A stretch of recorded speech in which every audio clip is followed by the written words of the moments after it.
Hello, everyone, and welcome to the Philosophy Hour of Literary Tales. I'm your host, Paul Krause, and in this episode, we cover Jean-Jacques Rousseau's General Will. The topic of the general will is always a topic of discussion and study in Rousseau. It is central to his political theory. It is the bedrock which unites the first two books of the social contract, which we've covered in another episode, conflating the social contract to the general will itself. So what is Rousseau's general will? The general will is the common good of the human population. The general will is what links individuals together in society for their natural state of individual existence, of freedom and equality. Man is not yet corrupted by civilization in the state of nature. He is dominated by self-love, a concern for himself, but recognizes that other individuals also love themselves. Therefore, he does not turn to trying to dominate others, because if he does so, they may dominate him, and that love of self is eroded. Rousseau's anthropology is sometimes confusing because there is a trace of a social animus insofar that when men meet each other, disaster does not ensue, as was the picture painted by Thomas Hobbes, nor do men eventually descend into conflict via the conflict of mutual self-preservation, quarreling over material goods, as in Locke. Yet, Rousseau asserts that man doesn't really care about coming into social bonds with others. Man is simply amiable with others while retaining an independence, a non-dependence on others. In Rousseau, man is born good, free, and equal. This is a very revolutionary proposition that is unique in the history of Western anthropological philosophy and becomes the catalyst for all of Rousseau's developed thinking and for those influenced by Rousseau after him. Prior to Rousseau, the classical philosophers maintained that man was born with the capacity of becoming virtuous and humane, or could descend into animalism and barbarism, becoming like the beasts of wild nature.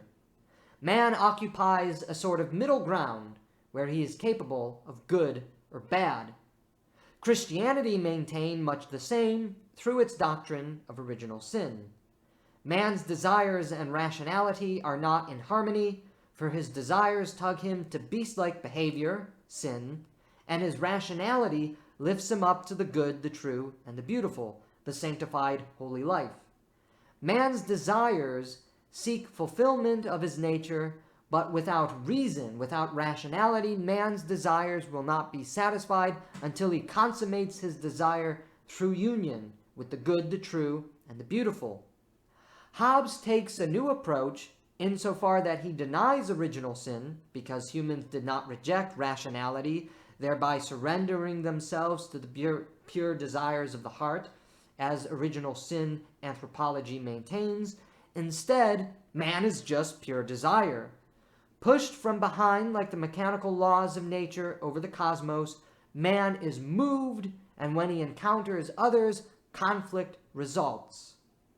This picture of human nature is something Rousseau thoroughly rejects. Rousseau's portrait of man as being naturally good, free, and equal really does stand apart from the more than 3,000 years of Western anthropological thinking in human nature. The social contract does not make men moral or freer. This is the very starting point of man, according to Rousseau. And in fact, in an ironic sense, Rousseau is actually closer to Christianity in this regard than the classical Greek anthropologies, as well as the anthropologies of the Enlightenment. Rousseau's beginning state is a sort of secular return to Eden, this blissful, perfect beginning before all else went wrong. The social contract is not established to preserve our life, liberty, or property from fear of violent death, as in Hobbes and Locke. It is to ensure that we enjoy the fruits of the earth, to guarantee our freedom and equality, which we have in the state of nature. This is where the general will comes into play. Humans have an instinctive nature for goodness, fairness, equality, and freedom. The general will is the expression of this desire of the people when the people see injustice, unfairness, and oppression occurring in society. Rousseau argues that this desire is motivated not because man is naturally sinful or corrupt or prone to self-interest. Instead, it is because he is naturally good, just, and fair, and in seeing injustice and unfairness, he is compelled and moved to secure justice and fairness, because if he doesn't do so, he knows that injustice, unfairness, and inequality may be forced upon him. Since man is naturally free and equal in the state of nature, and the social compact is about upholding this freedom and equality, the general will is what is codified through the social compact in tying people together.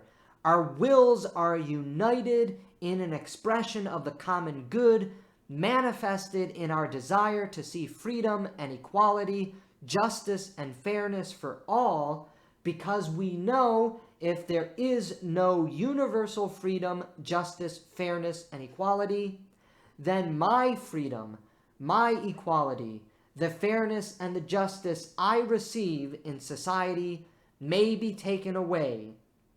And this is what the general will is about ensuring. The general will is the manifestation to ensure freedom, equality, and justice for all. As we said in our overview over Rousseau's social contract, this is the manifestation, the movement to enforce freedom and equality in all men, in all people, in society. This is how the general will works. Man is good, free, and equal in the state of nature. Therefore, our human nature is intrinsically good, free, and equal. The social contract is established by good, free, and equal men who pledge themselves to one another to maintain, to guarantee their goodness, freedom, and equality. Along the way, something happened that corrupted this pledge. Since men are naturally good, free, and equal, we seek, therefore, the restoration of this humanity, this original goodness, freedom, and equality, which has been corrupted and taken away by the forces of oppression and inequality. This seeking of the restoration of humanity is manifested in the general will, the desire, the mass movement of people coming together to demand freedom, equality, and justice. Legitimate politics, rooted in the social contract established to ensure goodness, freedom, and equality, is the application of the general will in politics. Because society corrupts man, the justice that man seeks is social justice. Rousseau is the first social justice theorist. The general will, in tandem with the social contract, ensures that man is forced to be free and equal with his fellow man. As Rousseau wrote, "Hence, in order that the social compact shall not be an empty formula, it is tacitly implied in that commitment, which alone can give force to all others, that whoever refuses to obey the general will shall be constrained to do so by the whole body, which means nothing other than that he shall be forced to be free." If you dislike social justice from Rousseau's formulation, then you dislike freedom and equality itself. And since freedom and equality is man's natural state of existence, our original human nature, that means if you dislike freedom and equality, you hate being a human. This is why those who oppose social justice are not human, And don't we hear this language today in the 21st century from the proponents of social justice against their critics? They are inhuman, they're less than human, they are not human. To renounce freedom, Rousseau writes, is to renounce one's humanity. That is a direct quote. Rousseau says, quote, to renounce freedom is to renounce one's humanity.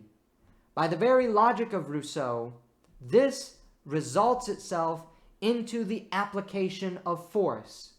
The general will is always the use of force to ensure freedom and equality in society. And the general will manifests itself when humans see injustice, unfairness, cruelty, and oppression, and we are moved by the sights of those horrors to enforce freedom and equality for everyone in society. Because if the general will cannot enforce freedom and equality for all, we will simply end up in a society enslaved, where we are born free, but eventually find ourselves enslaved to the servitude of those in power, those who control technology and science.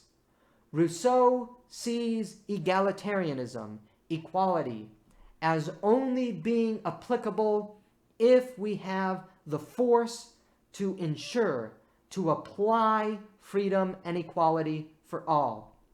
There cannot be freedom and equality without force.